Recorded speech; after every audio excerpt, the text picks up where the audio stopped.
Olá, estamos começando o nosso encontro de hoje. Agradeço os 643 mil inscritos no meu canal. Muito obrigado mesmo. São mais de 117 milhões de visualizações. Isso graças a vocês, o interesse que vocês têm pelo canal, pelas lives, pelas entrevistas, pela perspectiva que nós temos, analítica, crítica, propositiva. E sempre digo, você que gosta do canal, do conteúdo, das lives, das entrevistas, né, da defesa e sempre intransigente da Constituição de 88, Estado Democrático de Direito, indique o canal a uma amiga. Uma amiga é muito fácil, canal no YouTube, Marco Antônio Villa, diga para ativar as notificações, colocar like no que vocês gostarem e usar, como vocês muito bem fazem, a página dos comentários, né? Lembro as últimas entrevistas do canal, só recordando, nós temos o relator da CPI, né, da pandemia. Hoje, inclusive, foi muito duro o depoimento de familiares que perderam seus entes queridos.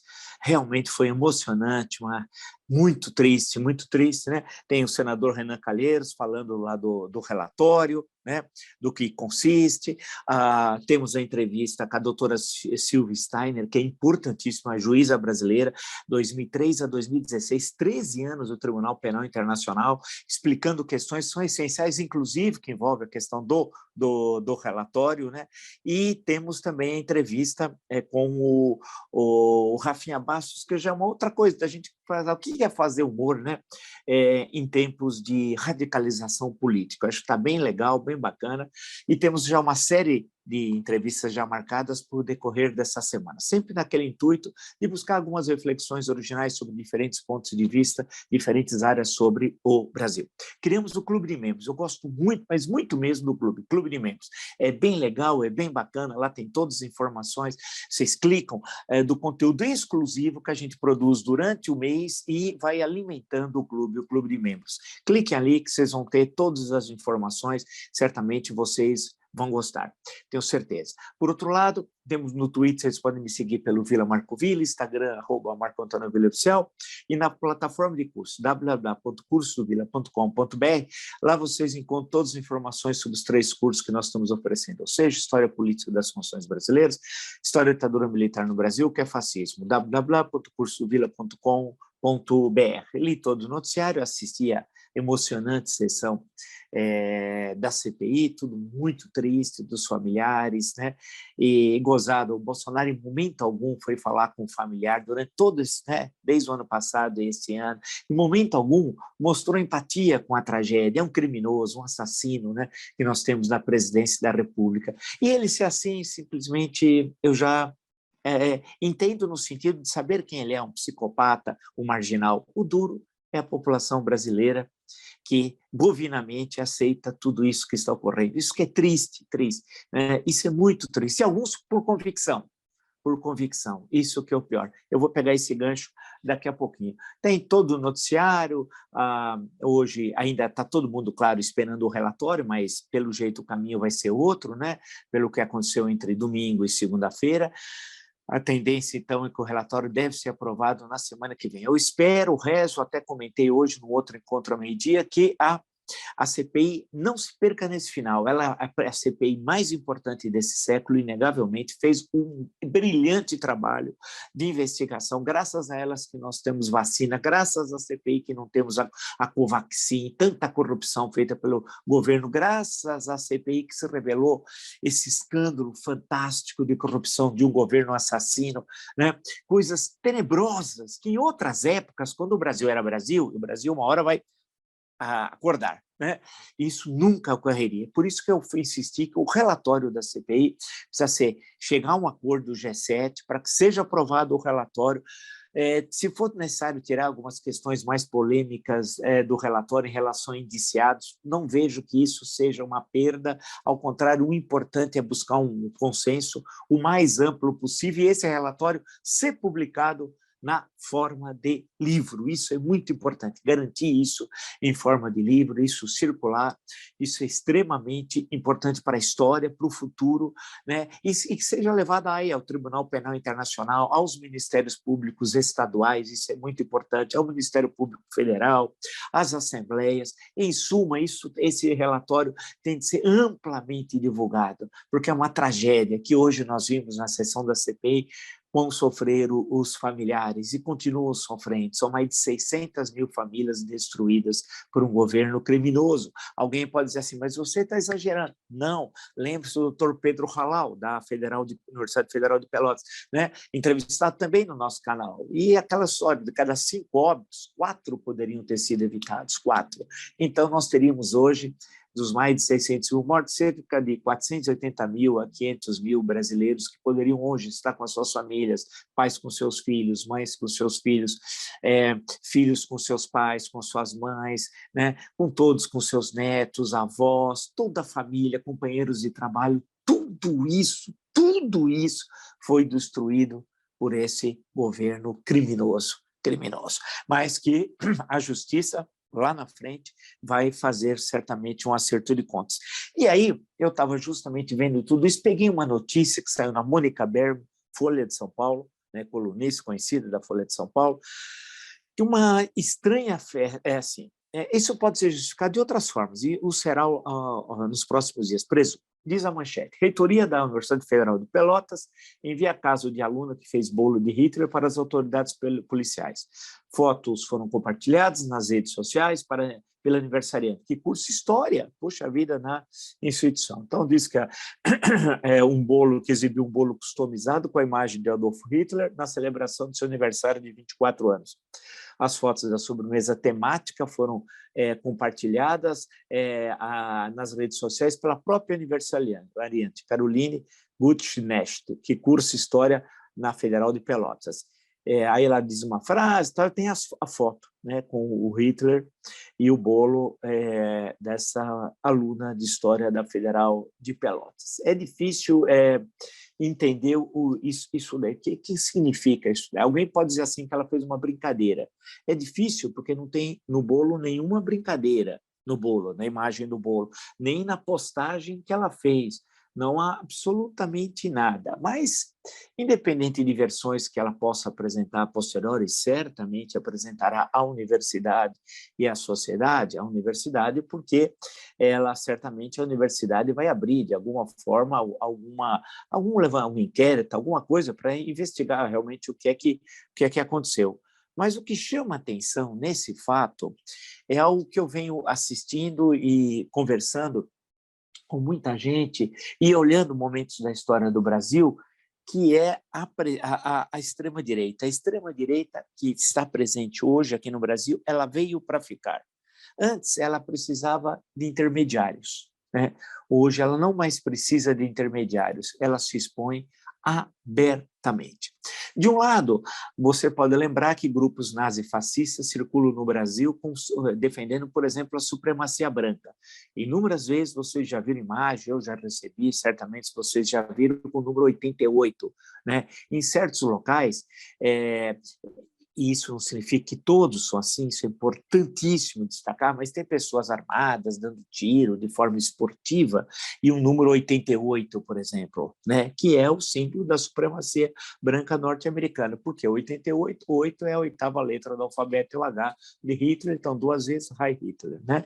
Ou imagens de Hitler, vimos recentemente um sujeito, né, que no apartamento dele, tudo que foi encontrado de bandeiras, documentos, fardas, armas, etc., também com símbolos nazistas. E isso agora é uma sucessão que vai aparecendo. Isso não parece ser nenhuma novidade. Ao contrário, há grupos, inclusive, na internet, que isso circula livremente, né? E isso deve ter algum tipo de explicação. Bom, vamos retomar, então, algumas questões, né? Vamos lembrar que o Brasil, você tem uma história do extremismo, do reacionarismo no Brasil. Isso é uma longa história, mas se nós fossemos fazer um corte, a partir dos anos 30, você tem isso, vamos dizer, está mais presente. Por quê? Porque você tem Mussolini já há uma década na Itália, né? Com o primeiro-ministro, com o chefe de governo, porque lá é bom lembrar que você tinha monarquia, né? Com o Vítor Emanuel, né? Na Alemanha, a partir de 1933, o Adolf Hitler, Começa a Guerra Civil na Espanha em 36 e termina em 39 com a vitória dos fascistas do General Franco, tinha o salazarismo em Portugal, e o Estado Novo português, né? É bom lembrar que no Brasil, né, vocês têm lá o Estado Novo também em Portugal. Então, toda aquela literatura que está presente na Inglaterra, né? Você tem o Mosley lá, o líder fascista, né? Inglês, né? Você tem isso também nos Estados Unidos, uma presença do nazismo, uma simpatia de muita gente pelo nazismo. Tem um bom livro até sobre Hollywood e o nazismo, né? Uma hora eu posso até comentar um pouco sobre isso. Em suma, você tem isso muito presente, e está aqui no Brasil nos anos 30. Veio a guerra, o Brasil declarou guerra ao eixo em 1942, e em 1944 envia os pracinhas da Força Expedicionária Brasileira para a Península Itálica, termina a guerra com a grande vitória da civilização contra a barbárie nazi-fascista. E aí, durante um período, então, tem os julgamentos de Nuremberg, 45, 46, depois tem nos vários países, aí teve a criação de Israel depois, com a participação do Brasil, Oswaldo Aranha presidindo a Assembleia Geral da ONU, e aí foi se falando muito dos crimes nazistas, há uma literatura vastíssima sobre isso, depois passou muito no cinema, né? Tudo aquilo. Mas, em tempos mais recentes, especialmente após a queda do Muro de Berlim, com o fim da União Soviética, depois do chamado socialismo real, o Sorex, né?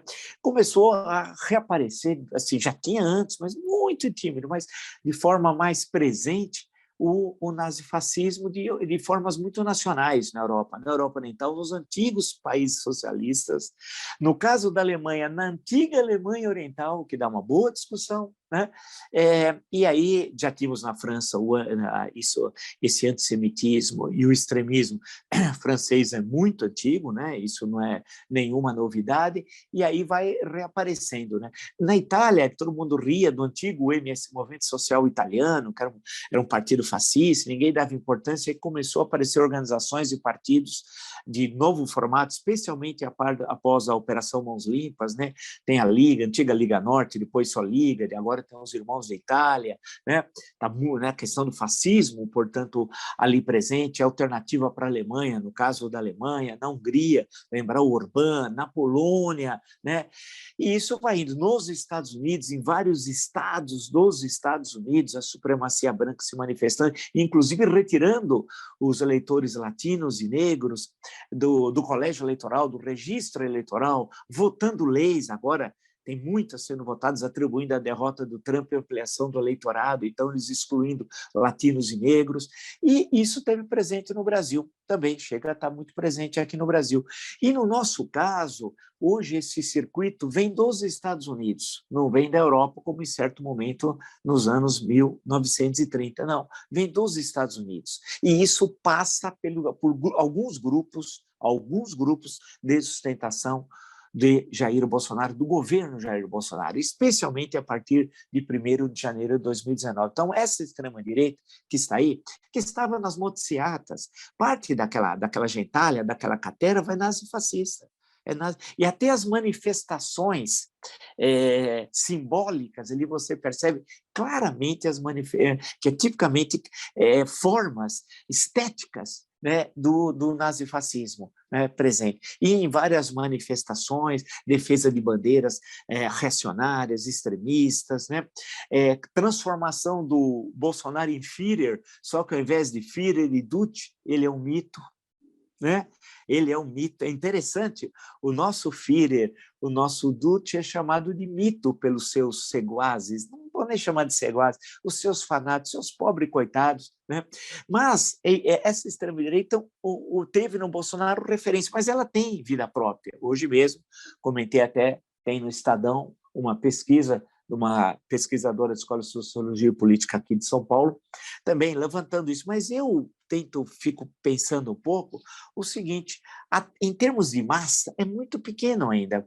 Veja que as tais motocicletas foram um fracasso. Aquela que seria a maior motocicleta do mundo aqui em São Paulo, foram contar depois no pedágio, dava em torno, acho que em menos de 10 mil motos que passaram. Eles falavam que na maior concentração, alguns falavam em 100 mil, 200 mil motos, tal, era tudo papo furado. Como cada moto, em média, vai uma e meia pessoa, então numa manifestação daquela tinha 10, 12 mil pessoas, 13 mil pessoas. Ou seja, tudo aquilo, a participação foi pequena nas outras cidades também, excetuando as manifestações do dia 7 de setembro, em Brasília, e no mesmo dia à tarde em São Paulo, que teve participação de massa, mas não como era esperado em Brasília e em São Paulo. A mobilização da extrema-direita é muito pequena, e esse é o lado bom. Ela está presente na sociedade brasileira, veio com o Bolsonaro, encontrou no Bolsonaro um elemento legitimador e agregador desse extremismo nazi-fascista. O que a moça faz, a aluna aqui de 24 anos, aparentemente como uma brincadeira, vai dizer depois que não entenderam bem, que era uma crítica, vocês vão ver o que vai vir depois. Mas a foto que está aqui do bolo, a decoração do bolo e a foto do Hitler no meio, para qualquer um, isso não parece nenhum tipo de brincadeira, né? É claro que você tem, então, isso, que aquilo que estava escondido, oculto, agora saiu, veio à luz, né? E o Bolsonaro é que permitiu isso. O Bolsonaro permitiu, abriu condições. Então, o discurso extremista do Bolsonaro, que é nazi-fascista sem o saber, sempre disso, e ainda bem que ele é um homem preguiçoso, é vagabundo, né? Eu chamo de mandrião, que é uma forma mais educada, mas ele nunca leu nenhum desses teóricos do nazismo ou do fascismo, porque senão nós estaríamos numa situação pior. Não conseguiu construir um partido desse tipo, quis construir, mas não teve capacidade orgânica, não tem organizações de massa, porque esses grupelhos nazifascistas bolsonaristas não são organizações de massa, não conseguiram produzir intelectuais orgânicos, não são blogueiros, não é a Sara Geromini, vulgo Winter, é uma intelectual orgânica, não dá, não construíram uma literatura de extrema-direita brasileira sobre a conjuntura e apontando o futuro, porque eles não conseguem fazer isso por não ter intelectuais orgânicos, e tudo isso, eu digo, ainda bem, ainda bem. E essa formulação desse nazifascismo brasileiro, eles tentaram pôr o pé na religião. E aí é interessante, porque é diferente do nazismo. O nazismo teve confrontos com os protestantes e com a Igreja Católica, no caso da Bavária, né? Teve na Baviera, perdão, em Munique teve problemas sérios ali, inclusive durante a guerra, né? Mesmo assim conseguiu passaportes do Vaticano e muitos nazistas fugiram para a América, especialmente para a América do Sul, né? Então, e aí teve o choque com a religião, porque em certo momento você vê que o nazismo quer se transformar ou numa religião ou se aproxima daqueles antigos ritos germânicos, chamado pelos cristãos de pagãos, né? Tem algumas manifestações muito parecidas, né? Se você for ver a estética nazista, lembra um pouco aquilo também, mas para não perdermos o fio da meada, no caso brasileiro, aí tem uma novidade, tem algumas novidades. Uma, né, é que você tem esse grupo nazifascista com Bolsonaro e essa mistura, mas que em essência, se você for ver, é o pensamento nazifascista com o pé na religião. Aí a diferença com a Europa, né? Mas uma certa aproximação com os Estados Unidos, em que isso está mais claro, essa relação com o protestantismo e nos Estados Unidos o formato é um pouco diferente, né? Mas no nosso caso, com esses grupos, com grupos evangélicos, significa que os grupos evangélicos são nazifascistas? Não, ponto. Vamos entender a análise, hein? Né? Os pentecostais são nazifascistas? Não, ponto. Mas há uma aproximação para buscar uma aliança com a direção, com os quadros diretivos dessas igrejas, e trazendo esses quadros diretivos para uma aliança política, em troca, claro, de favores financeiros, concessões de rádio e televisão, benefícios de todas as ordens, tal, e também dando a entender que eles são partícipes do poder, esses quadros diretivos dos evangélicos, com esses grupamentos nazifascistas, mas os dois, se os evangélicos têm capacidade de organização, eles não conseguem construir esse tipo de política aqui que está do lado de cá. E esses que estão do lado de cá, os nazifascistas, não conseguem ter a capacidade organizativa de massa que tem os evangélicos. Então, acabou havendo uma associação, pode ser até por oportunismo ou por falta de clareza desses dois polos aqui, com a ação do Bolsonaro. Mas o Bolsonaro tem muita dificuldade, né? E quem o cerca, a quadrilha, a pandilha ali, a malta que está no Palácio do Planalto, aqueles ociosos, né? Veja o Pazuello é um ocioso, é um vagabundo, né? O Pazuello é vagabundo. Ele mora no hotel de trânsito. Se é de trânsito, você não pode morar de eterno. Primeira coisa. Segundo, ele tem carro oficial. Terceiro, carro blindado. Quarto, com motorista. Quinto, o vagabundo não trabalha e ganha R$ 32.900 por mês, sem fazer absolutamente nada, nada, nada, nada, nada. Então, é interessante como que, e por ter essa dificuldade organizativa, desse lado aqui, a questão religiosa aqui, a questão política e o mito, que é a forma como eles se referem ao Führer deles, ao Duce deles, fica essa coisa caricata. E isso não dá liga. Isso aqui não dá liga, não constrói uma unidade. Ainda bem, porque senão nós estaríamos certamente numa situação pior. Ou seja, o que eu estou querendo também dizer é que a extrema-direita política ela veio para ficar. Antes a gente dava risada desse pessoal, né? Tinha um deputado que falava ali, um vereador acolá, alguém ali, a gente achava engraçado, e a vida seguia. O Enéas, claramente é nazifascista, né? Lembra o doutor Enéas? Se você for olhar o PRONA, Partido da Reunificação da Ordem Nacional, né? Aquilo está marcado por essa visão. Só que todo mundo ria, achava ele engraçado, com aqueles óculos, né? Foi candidato a presidente 2 vezes, depois elegeu lá como deputado federal um monte de gente aqui de São Paulo, que ele puxou os votos de gente que nem era de São Paulo, né? Tem casos famosos, só mexer. Mas era aquilo, mas todo mundo ria, achava engraçado. Deixa ele aí, segue a vida, né? Mas nós vimos que não foi assim. Esses grupos foram crescendo, a internet facilitou muito isso, né? E tem uma área da internet, essa área oculta, que fica essa área lúgubre, prefiro essa expressão, né? Ela potencializou esses grupos. Nós já tínhamos alguns desses grupos aqui, inclusive nas periferias, né? Pequenos grupos, alguns pessoal muito violento, né? E aí foi crescendo, mas foi chegando às classes médias e aos elementos aqui em cima, dominantes. E hoje não é acidental quando você tem deputado estadual em São Paulo, fazendo exposição e colocando Pinochet como elemento, sabe de quê? Determinação.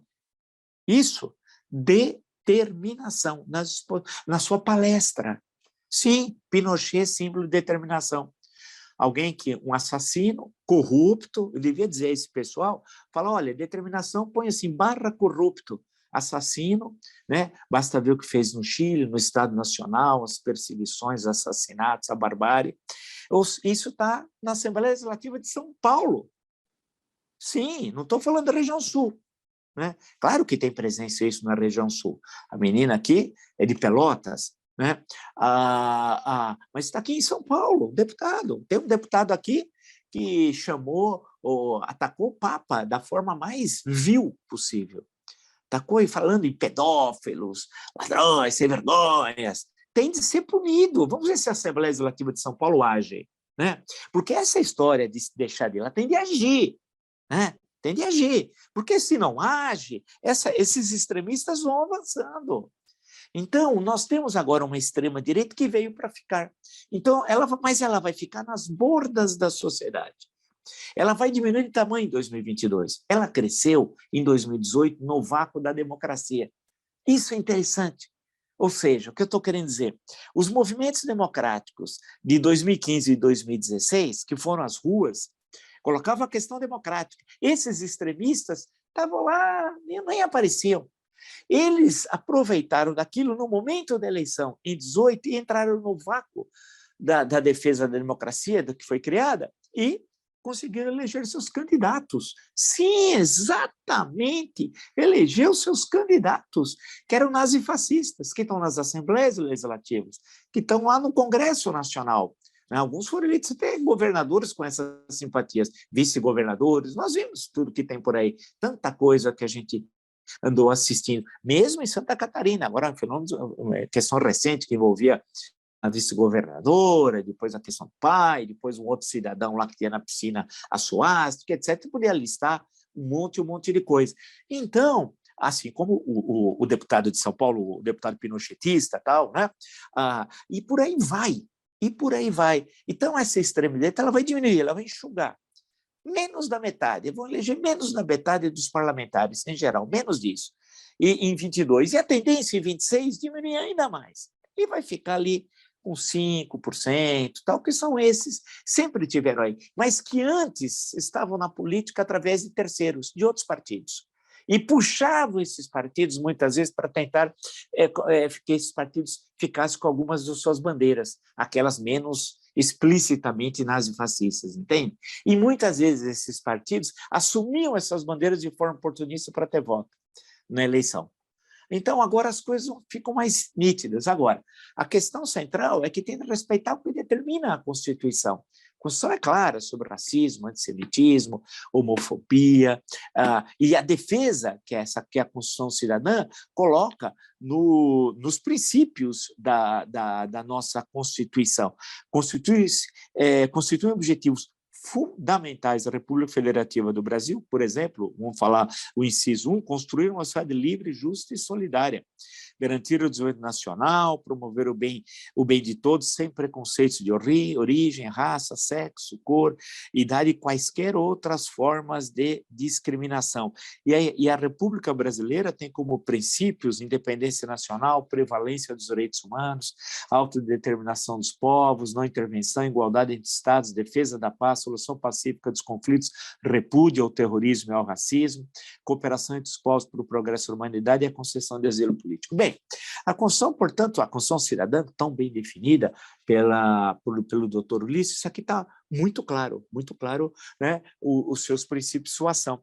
Então, essa extrema-direita, essa do bolo do Hitler, dos aliados, dos seguidores do Bolsonaro e do Bolsonaro, é isso.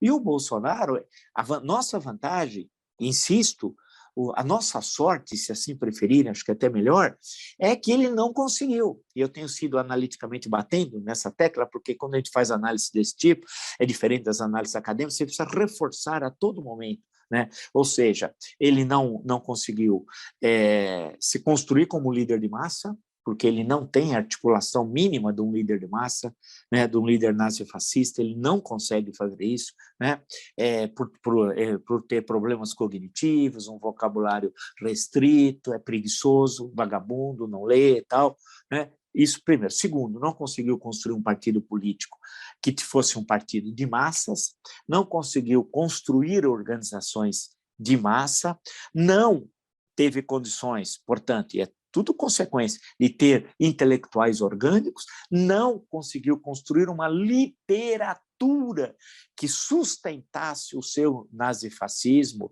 tosco, primitivo, mais cruel, né? Não conseguiu. Então, você vai descendo e você vai vendo as características disso, né? Como é que se construiu.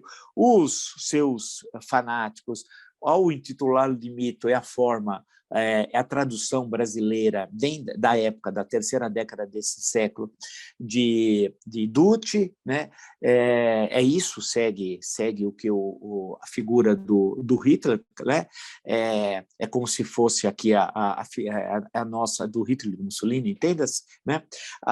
É o máximo que eles conseguem fazer, mas o perigo é que, se nós não enfrentarmos isso, né, isso se consolida na sociedade. O nosso Führer, entre aspas, o nosso, entenda-se, que é o Mussolini, o mito, perdão, o Bolsonaro, é desse italiano, né?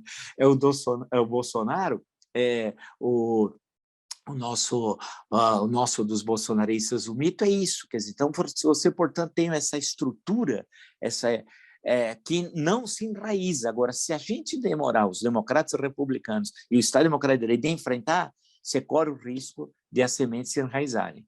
E isso é o perigo. Por isso que o enfrentamento, o debate político, né, o debate conceitual, ideológico, usar da legislação para impedir que isso vire festa, vire uma praga, por exemplo, a moça aqui fazendo o bolo com o Hitler em cima, é tarefa fundamental para defender o Estado Democrático de Direito. Hein? Agora, de uma coisa eu estou certo, acho eu, não sei o que vocês acham, a página do comentário está justamente para isso. A extrema-direita veio para ficar. Isso, agora, ela vai diminuir, enxugar muito em 2022, e daí para frente, que eu espero que o Brasil volte a seguir o bom caminho democrático, a tendência dela é diminuir mais até chegar em algo próximo de 5%, 6%, que é aquilo que sempre existiu no Brasil, né? Mas que não tinha condutos, né? As condições históricas eram outras. Eles ficavam envergonhados de se manifestar dessa forma que hoje eles fazem livremente, porque tem no Bolsonaro alguém que autoriza, que legitima, né? Que dá todas as condições, dá o passe, né? O carimbo, autoriza, dá o visto para que a extrema-direita possa, inclusive, estar na estrutura governamental, o que é perigosíssimo. Por isso que se livrar do Bolsonaro e de sua caterva é defender a democracia e as liberdades. E os instrumentos constitucionais, que é sempre o nosso caminho, são dados aqui pela Constituição Cidadã. Mas o registro, a extrema-direita veio para ficar. Ela não vai embora, não. Agora, tem um último ponto. Olhar isso que eu falei, o que está ocorrendo no mundo hoje, o que está ocorrendo na Espanha, né, o partido, dá uma olhada na Frente Nacional, o Vox, irmãos da Itália, a Liga, estou me referindo a esses dois últimos na Itália, um na França, outro na Espanha, vejo Orbán na Hungria, veja o que tem nos Estados Unidos com a supremacia branca, que chega através do Dudu Bananinha, aquele que se vestiu de cheque, como estão falando, é homenagem a Mi-cheque, né? Ele se vestiu não de cheque, mas de cheque. Coisa patética, mostra quão baixo eles são uma vergonha, uma gentalha, é uma caterva. É isso. Se você gostou dessa e de tantas outras lives, são tantas aí no meu canal das entrevistas, indica o canal para um amigo, uma amiga, é muito fácil. Canal no YouTube, Marco Antônio Villa, diga para ativar as notificações, coloca like no que vocês gostarem e usar, como vocês muito bem fazem, a página dos comentários. E agradeço muito os 643 mil inscritos no meu canal. Lembro também que nós temos o clube de membros. Cliquem ali, é bem legal, é super bacana, eu gosto muito, acho que é uma coisa legal, bacana. É um material que a gente vai produzindo durante o mês e vai postando, é exclusivo para o clube de membros. Clique ali que certamente vocês vão gostar. Lembro também que no Twitter vocês podem me seguir pelo Vila Marco Villa, no Instagram, @Marco Antônio Villa Oficial, e na plataforma de curso, www.cursodovilla.com.br, lá vocês podem encontrar os 3 cursos que oferecemos: História Política das Constituições Brasileiras, História e Ditadura Militar, o que é fascismo, www.cursodovilla.com.br. 2 avisos finais, bons avisos, né? Temos até uma reunião nessa semana para definir agora a questão da divulgação lá do meu livro, ou seja, já está rodando, já está tudo lá, já está tudo em andamento. Então, como nós tínhamos planejado, tudo indica que realmente, no início de novembro, nós estaremos fazendo a divulgação do livro. Se Deus quiser, vamos esperar que até lá, se é possível retornar aos jogos de futebol, vamos ver se é possível também, com toda a segurança, evidentemente, fazer um lançamento presencial numa grande livraria de São Paulo, faremos também conversas por esse instrumento, e eu divulgarei, o livro vai sair pela editora Planeta, selo Crítica, chama-se, tem até o título, Um País Chamado Brasil, né? Do descobrimento até o século XXI. É esse o subtítulo do livro. Tem uma capa muito bonita, achei que está muito legal, está bem bacana o livro, foi um trabalho de 2 anos, quer dizer, 2 anos agora, mas, na verdade, reflexões que eu li desde os anos 1970, eu sempre fui de anotar muita coisa, então eu tenho pilhas de cadernos com anotações que eu tive revendo, voltando aos livros, espero que vocês gostem, tá bom? Nos encontramos amanhã, então. Até!